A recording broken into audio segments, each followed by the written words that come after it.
What's the inspiration behind that? When I saw it in the field, it was like, I've got to do something with that, and I wanted to do a military tribute. And when you look at it, I don't know if you guys had a chance to look at the tailgate on it. Stacey David did not disappear because television forgot him. He disappeared because television changed around him. 4 years, he was the guy millions of gearheads trusted. Wild hair, calm voice, real tools, real builds, and no fake garage drama. Then, at the height of trucks, he walked away without a farewell, without a scandal, and without begging the industry to take him back. The shocking part is not that Stacey vanished. The shocking part is that he may have been the only one smart enough to leave before the machine ruined what made him special. Before Stacey David ever became a familiar face on automotive television, he was already the kind of person who could not leave machines alone. Growing up in Boise, Idaho, he was not just fascinated by cars, bikes, and engines. He wanted to know what made them work, what made them fail, and what could be improved if someone had enough patience to take things apart. That curiosity is important because Stacey's whole television identity came from something real. He was never a host pretending to be a builder. He was a builder who happened to become a host. As a teenager, Stacey worked on go-karts, motorcycles, old engines, and whatever mechanical projects he could get his hands on. That early obsession taught him the most important lesson in fabrication. Nothing feels impossible once you understand how it is put together. A machine is intimidating only until the first bolt comes loose. After that, it becomes a puzzle. Stacey learned to weld, fabricate, troubleshoot, improvise, and think through problems the way a real shop builder has to. But cars were not his only creative outlet. Stacey also had a serious music side. He moved to Nashville, Tennessee, and worked as a professional guitarist, playing sessions and touring with different acts. That part of his story matters because it explains why his builds always felt different. He did not treat them like mechanical checklists. He treated them like songs. Every car had a rhythm, a tone, a personality, and a story. To Stacey, steel, rubber, paint, and horsepower could say something. That combination, mechanic, fabricator, musician, storyteller, is what made him perfect for television when the right opportunity arrived. In 1999, Trucks, launched on what was then TNN, later connected with Spike TV's Automotive programming world. The show arrived at the perfect time. Automotive television was still finding its identity. Viewers wanted more than polished commercials and racing highlights. They wanted someone to show them how the work was actually done. They wanted real builds, real tools, real mistakes, and a host who did not talk down to them. Stacey David became that host. With his wild hair, easy confidence, and genuine technical knowledge, he made Trucks feel like a garage class for the entire country. He could explain suspension, welding, bodywork, engine swaps, exhaust choices, and fabrication without making viewers feel stupid. That was his gift. He made complicated work feel reachable. You did not watch Stacey and think, only a professional can do this. You watched him and thought, maybe I could try. That was the real power of Trucks. It did not just entertain people. It activated them. Backyard builders, young mechanics, high school shop students, dads working with sons, people with half-finished projects under tops. They all saw Stacey as someone who gave permission to start. In a TV world that often made cars feel expensive and untouchable, Stacey made them feel personal again. The builds helped too. Copperhead, the 1967 Chevy C10, became one of the most famous project trucks in automotive TV. Crazy Horse, the custom 1966 Ford Bronco, became another fan favorite. These were not just props for episodes. They were characters.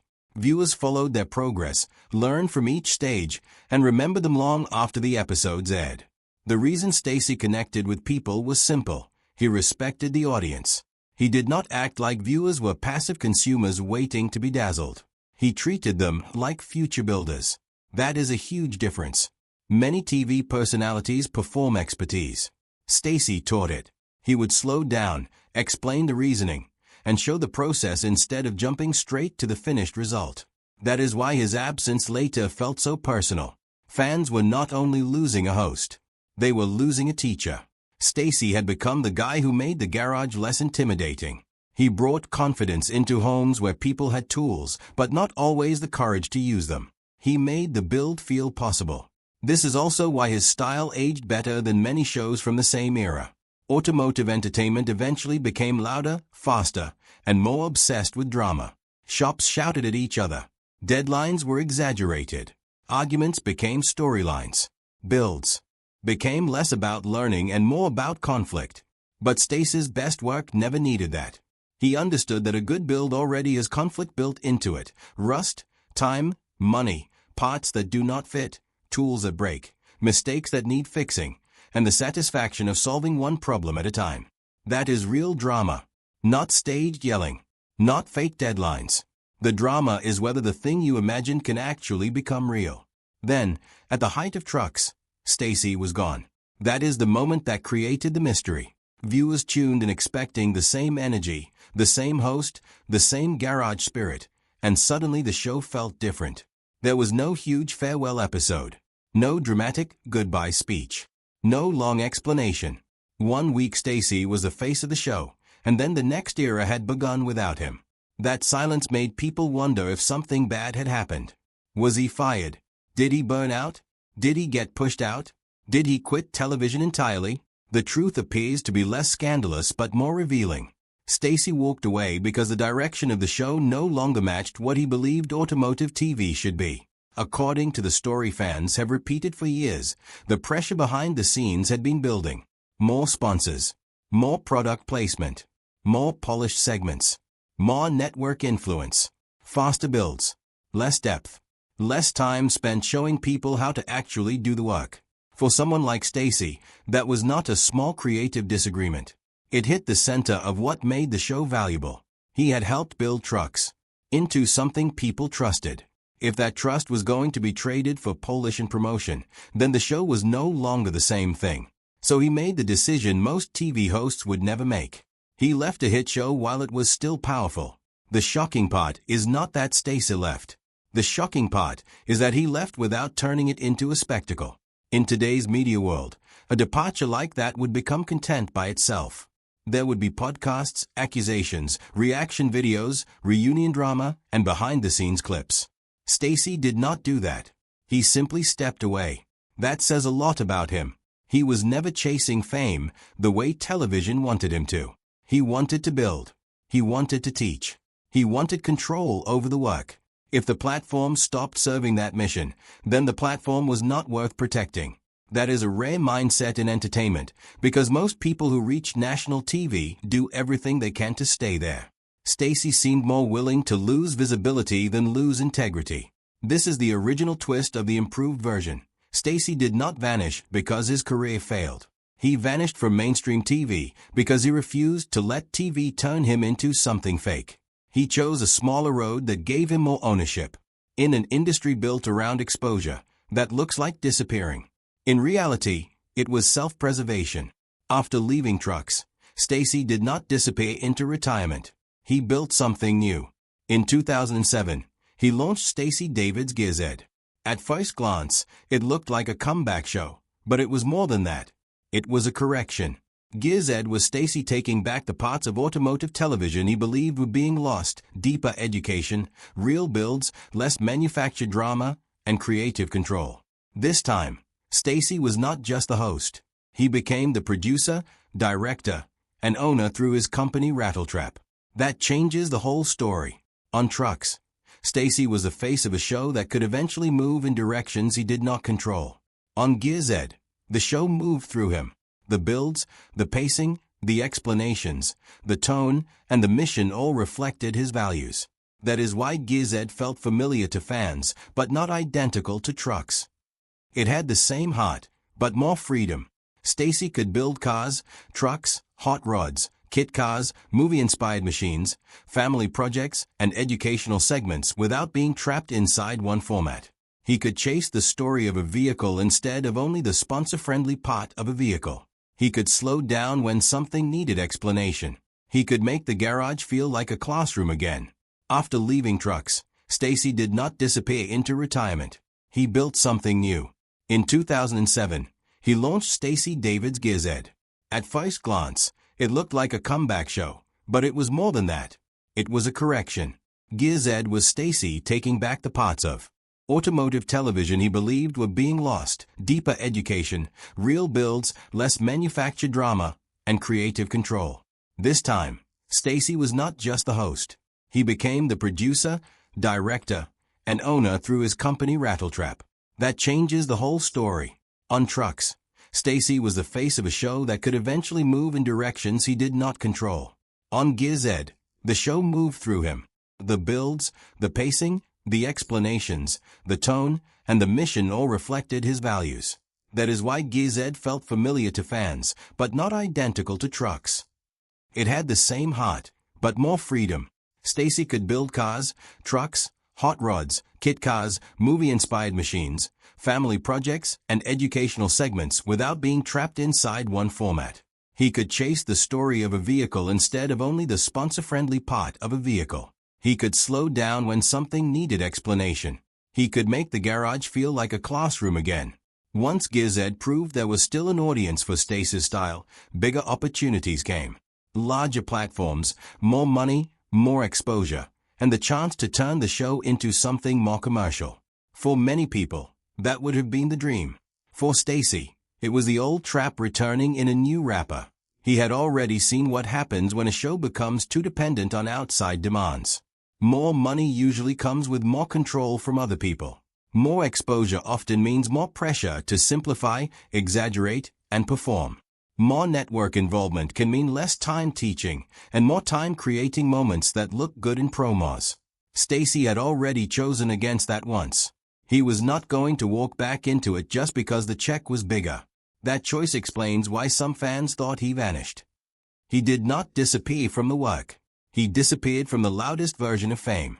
He was still building, still filming, still teaching, and still creating Gears Ed, but he was no longer chasing the mainstream TV machine that turns every personality into a brand mascot. For Stacey, the smaller platform was not a downgrade. It was freedom. The best way to understand Stacey David is to understand that he saw the garage as a classroom, not a stage, not a drama set, not a place for fake fights. A classroom. Every project had to teach something. Maybe it taught welding. Maybe it taught suspension geometry. Maybe it taught paint prep, budgeting, safety, wiring, or how to think through a build before spending money. But there was always a lesson under the entertainment. That is why parents, teachers, and young builders responded to him. Stacey was not just showing off what he could do. He was trying to transfer confidence. The message under almost every episode was simple. You can learn this. You can make mistakes and fix them. You can start with something rough and make it better. You do not need $1 million shop to care about craftsmanship. That message matters even more now because hands-on skills are disappearing from many people's lives.